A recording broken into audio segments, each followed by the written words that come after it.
ये कहानी है जंगल में रहने वाले एक ठग की दो बेटियों की, जो जंगल से गुजरने वाले मुसाफिरों को छल कपट से लूटकर उनका कत्ल कर देती। पर फिर एक दिन एक ऐसा मुसाफिर आया जिससे उन सब की जिंदगी बदल गई।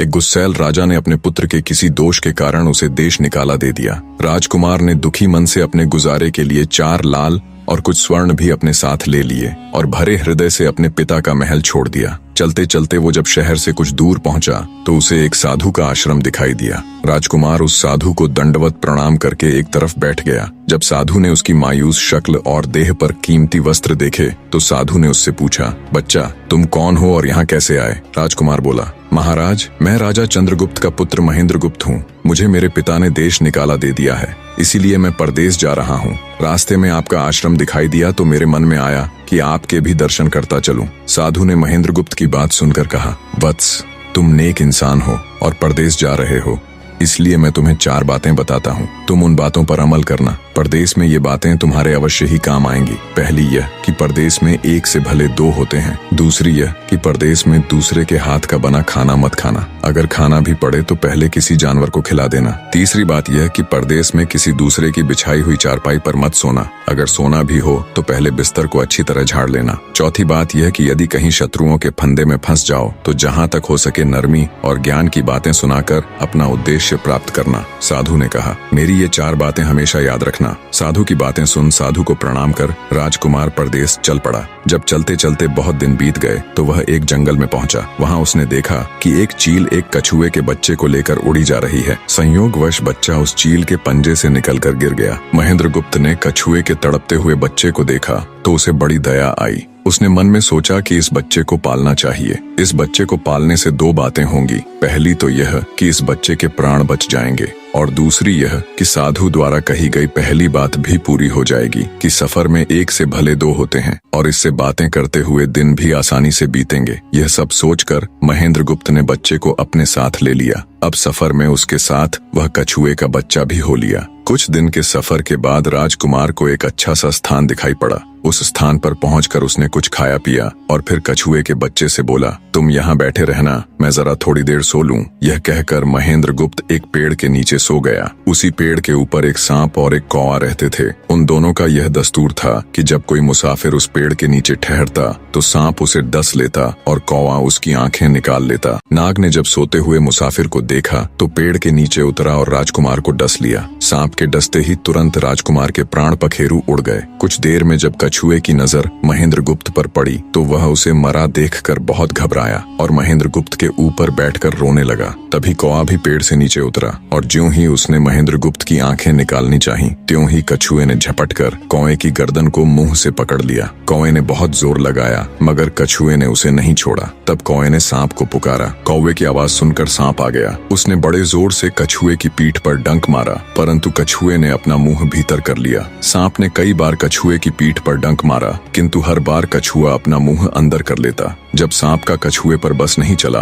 तो उसने कछुए से प्रार्थना की कि तुम मेरे मित्र को छोड़ दो। यह सुनकर कछुआ बोला, नहीं, तूने मेरे मित्र को डसा है, अब मैं भी तेरे मित्र की जान लूंगा। तू मेरे मित्र को छोड़ दे तो मैं तेरे मित्र को जीवित कर दूंगा। यह कहकर सांप ने काटी हुई जगह पर मुंह रखकर महेंद्रगुप्त के शरीर से विष खींच लिया और बोला, अब तो मेरे मित्र को छोड़ दे। कछुए ने जब राजकुमार को देखा कि उसे थोड़ा होश आ रहा है और उसका जहर उतर रहा है तो उसने कौवे को छोड़ दिया। जब महेंद्रगुप्त को होश आया तब कछुए ने उसे सांप के डसने का सारा हाल सुनाया। कछुए की बात सुनकर तुरंत महेंद्रगुप्त के मन में साधु की बताई पहली बात खटकी। सोचा, साधु की एक बात तो काम आई कि एक से भले 2 होते हैं। मन ही मन उसने साधु को धन्यवाद दिया और आगे बढ़ चला। चलते चलते कुछ दिनों के बाद जब वे समुद्र के किनारे जा पहुंचे तब कछुए के बच्चे ने कहा, मित्र, मेरा देश आ गया है। यदि तुम कहो तो मैं अपने माता पिता से मिलाऊं। उनसे बिछड़े बहुत दिन हो गए हैं, वे बहुत दुखी होंगे। महेंद्रगुप्त ने उसे जाने की आज्ञा दे दी और स्वयं रात को वहीं समुद्र के किनारे उस जंगल में ठहर गया। जिस जंगल में राजकुमार ठहरा हुआ था उसी जंगल में वहां से कुछ दूर ही एक ठग का परिवार रहता था। ठग के 2 लड़कियां और 4 बेटे थे। उसकी बड़ी बेटी ज्योतिष विद्या जानती थी। जब भी कोई राहगीर, कोई यात्री उस जंगल से गुजरता और उसके पास कुछ कीमती होता तो ठग की बड़ी बेटी अपनी विद्या से जान लेती थी। आज फिर से उसे बहुत दिनों बाद बहुत से खजाने की महक आई। उसने अपने पिता से कहा, ऐसा प्रतीत होता है कि इस जंगल में एक पथिक आया हुआ है। उस पथिक के पास 4 लाल हैं। यदि तुम लोग उस पथिक को यहाँ ले आओ तो उससे लाल लेना मेरा काम है। यदि वे लाल हमको मिल जाएं तो हम जन्म भर के लिए निहाल हो जाएंगे, परंतु उस पथिक को मारना मत, उसे जीवित ही पकड़ लाओ। ठग अपने बेटों के साथ तुरंत उसकी तलाश में निकल पड़ा। वे थोड़ी ही दूर चले होंगे कि उन्होंने देखा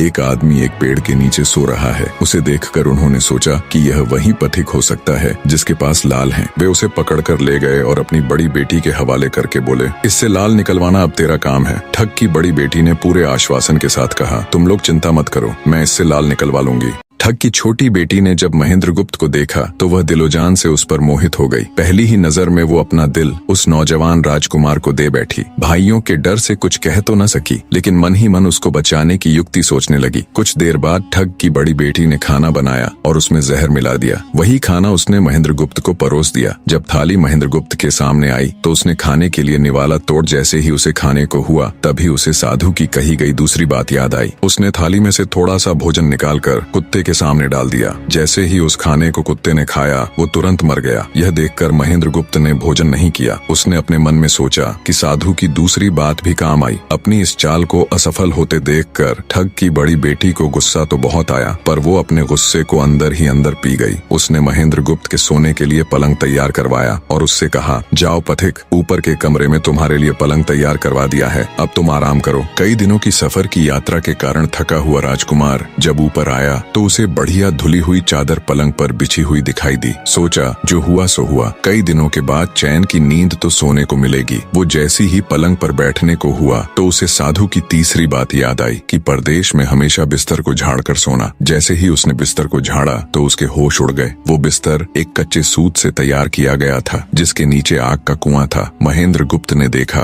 कुएं के अंदर बड़े बड़े आग के अंगार धधक रहे हैं। सोचा साधु की तीसरी बात भी काम आई। उसने एक बार फिर मन ही मन साधु का धन्यवाद किया और पास पड़ी एक टूटी हुई चारपाई पर लेट गया। थोड़ी देर पहले जो राजकुमार चैन की नींद लेने की सोच रहा था, अब नींद उसकी आंखों से कोसों दूर थी। अब तो उसे अपनी जान के लाले पड़े थे। सोचने लगा आज की रात बचना बहुत कठिन है। तभी ठग की छोटी बेटी मौका पाकर आई और कहने लगी, हे प्रिय, मैं तुम पर दिलोजान से न्यौछावर हूँ, परंतु आज की रात मेरे वश में कुछ नहीं है। आज की रात मेरी बड़ी बहन की बारी है। जिस तरह भी हो सके बस आज की रात मेरी बहन से अपने प्राण बचा लो, कल मेरी बारी है। हे स्वामी, मैं तुम्हारी दासी हूँ, मैं तुम्हें साफ बचा लूंगी। इतना कहकर ठग की छोटी बेटी चली गई। जब सब लोग खाना खा चुके तो ठग की बड़ी बेटी ऊपर बने कमरे में चली। सोचा अब तक तो पथिक जलकर राख बन चुका होगा, पर जैसे ही वो कमरे के अंदर आई और देखा कि पथिक तो बिल्कुल सही सलामत टूटी हुई चारपाई पर लेटा हुआ है तो उसके क्रोध की कोई सीमा न रही। तुरंत उसने कटार निकाली और क्रोध से बोली, हे पथिक, या तो अपने 4 लाल मुझे अभी के अभी दे दे, वरना मैं तुझको मार डालूंगी। उसी समय महेंद्रगुप्त को साधु की चौथी बात याद आई कि कहीं शत्रुओं के फंदे में फंस जाओ तो जहाँ तक हो सके नरमी और ज्ञान की बातें सुनाकर अपना उद्देश्य प्राप्त करना। उसने सोचा कि आज रात बचना मुश्किल है, पर साधु की चौथी बात भी आजमानी चाहिए। महेंद्रगुप्त ने यह सब सोचकर लड़की से कहा, मेरे पास लाल नहीं है। यदि तू मुझको मारेगी तो वैसे ही पछताएगी जैसे बंजारा अपने कुत्ते को मारकर पछताया था। लड़की गुस्से में बोली, कौन बंजारा और कौन सा कुत्ता, क्या बक रहे हो तुम? तब राजकुमार बोला, तुम नहीं जानती तो सुनो लड़की, एक बंजारा था जिसने एक कुत्ता पाल रखा था। वो कुत्ता बहुत समझदार था जिसे बंजारा अपनी औलाद से भी ज्यादा प्यार करता था। एक समय ऐसा आया कि एक कातक नाम की भयंकर बीमारी के चलते बंजारे का सारा परिवार उस बीमारी की भेंट चढ़ गया और बंजारे की करोड़ों की संपत्ति भी बिक गई। दुखी बंजारा अपने कुत्ते को लेकर आगरा में एक साहूकार के पास जाता है और साहूकार को 10,000 के बदले अपना कुत्ता गिरवी रखने को बोलता है। उस समय 10,000 एक बहुत बड़ी रकम होती थी। पहले तो बनिए ने बंजारे को मना कर दिया, पर फिर कुछ सोचकर उसने बंजारे को 10,000 रुपए दे दिए। कुछ ही समय बीता था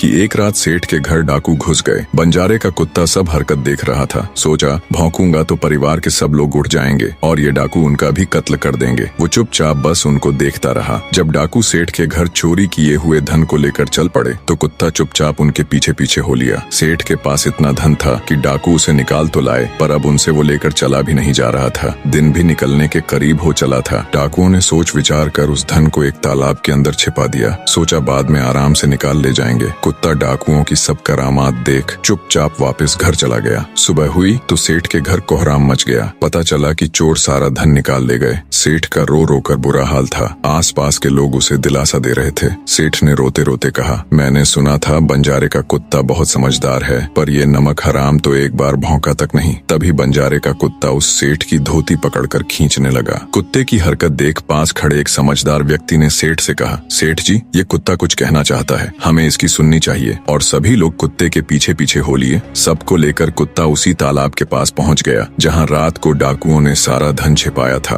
और तालाब में घुसकर अशर्फियों से भरी थैली अपने मुंह में दबाकर बाहर आया। तुरंत सेठ के नौकर उस तालाब में कूद गए और चोरी किया हुआ सारा धन बरामद कर लिया। सब देख सेठ आंखों में अश्रु लिए कुत्ते से कहता है, मुझे माफ कर देना, मैंने तुम्हें बहुत बुरा भला कहा। सेठ ने वही कागज मंगवाया और बंजारे के नाम चिट्ठी लिखी, भाई बंजारे, तेरे कुत्ते ने मेरे 10,000 पूरे कर दिए। मैं तेरे कुत्ते को तेरे पास भेज रहा हूँ। अगर तुझे और भी 10, 20, 50 हजार की जरूरत हो तो मेरे पास आकर ले जाना। इतने समझदार कुत्ते को मेरे पास छोड़ने के लिए तहे दिल से तुम्हारा धन्यवाद। बनिया चिट्ठी कुत्ते के गले में टांग उसे नम आंखों से विदाई देता है। कुत्ता घूमता घूमता जब 4-5 दिन बाद बंजारे के पास पहुंचता है तो कुत्ते को आता देख बंजारे के तन बदन में आग लग जाती है। कहता है, मैं तुझे बनिए के पास गिरवी रख कर आया था और तू वहाँ से भाग आया। तूने मेरी बेइज्जती करवा दी। गुस्से में अंधा हुआ बंजारा तुरंत पिस्तौल निकाल कुत्ते को गोली मार देता है और सिर पकड़कर वहीं बैठ जाता है। कुछ देर बाद जब उसकी नजर कुत्ते के गले में टंगी हुई पर्ची पर पड़ी तब बंजारा वो पर्ची निकाल उसे पढ़ता है। पर्ची पढ़ते ही बंजारा फट पड़ता है। वो दहाड़े मार मार खून के आंसू रोता है। पर अब भला क्या हो सकता था। बंजारे की कहानी सुना महेंद्र गुप्त ठग की बेटी से कहता है, एक और कहानी सुनो लड़की।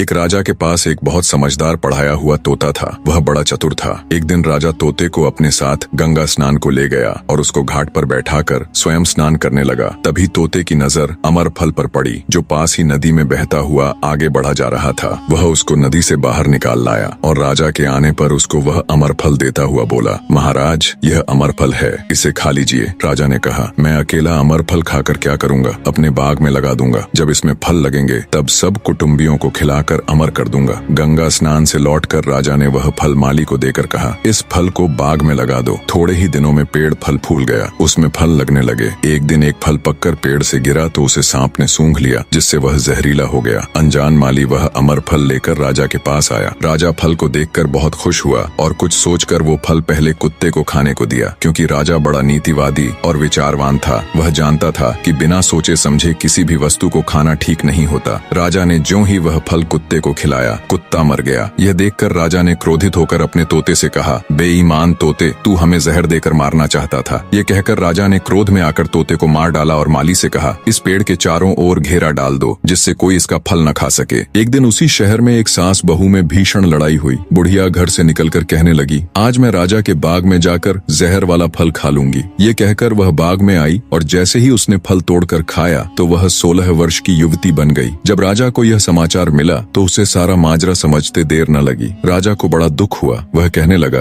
वास्तव में यह अमर फल ही है, मैंने व्यर्थ ही इतने समझदार तोते को मार डाला। इतनी दास्तान कहते कहते सवेरा हो गया। तब ठग की बेटी ने महेंद्र गुप्त से कहा, आज तो तूने मुझे बातों में लगाकर अपनी जान बचा ली, परंतु आज रात मेरी छोटी बहन की बारी है, वो तुझे हरगिज जीवित न छोड़ेगी। जब ठग की छोटी बेटी को पता चला कि महेंद्र गुप्त जिंदा और बिल्कुल सही सलामत है तो उसकी खुशी का ठिकाना न रहा। अपनी बहन को दिखाने के लिए ऊपरी मन से बोली, तुम निश्चित रहो बहन, मैं आज इससे लाल लिए बगैर छोड़ने वाली नहीं हूँ। दिन बीता और रात हुई। तब ठग की छोटी बेटी महेंद्र गुप्त के पास गई और बोली, भगवान का शुक्र है जो तुमने चालाकी से अपनी जान बचा ली। महेंद्र गुप्त बोला, तुम सब ऐसा क्यों करते हो? तब ठग की छोटी बेटी बोली, हमारी तो यही रीति है कि मेरे भाई और बाप मुसाफिरों को पकड़कर लाते हैं और हम बहनें अपनी चालाकी से उनसे माल हथिया कर उन्हें मार डालती हैं। फिर वह बोली, पर तुम चिंता मत करो, अब मेरी बारी है और मैं तो दिलो जान से तुम्हारी दासी हूँ, तुम्हें जैसा समझ पड़े वैसा ही करो। यह सुनकर महेंद्र गुप्त बोला, प्रिय, तुम भी मुझे देखते ही पसंद आ गई थी। दिल करता है कि हर पल तुम्हारे पास ही रहूं। तुम अपनी बड़ी बहन की तरह नहीं हो, तुम एक नेक दिल औरत हो, तुमसे मेरा कुछ भी छिपा हुआ नहीं है। उसकी बात सुनकर ठग की बेटी ने कहा, तुम कहते हो कि मुझसे कुछ भी छिपा नहीं है, तो फिर वे लाल कहाँ हैं? महेंद्र गुप्त ने कहा, वो चारों लाल मेरी जांघ में हैं, अगर तुम निकालना चाहो तो निकाल लो। राजकुमार की बात सुन ठग की छोटी बेटी बोली, प्यारे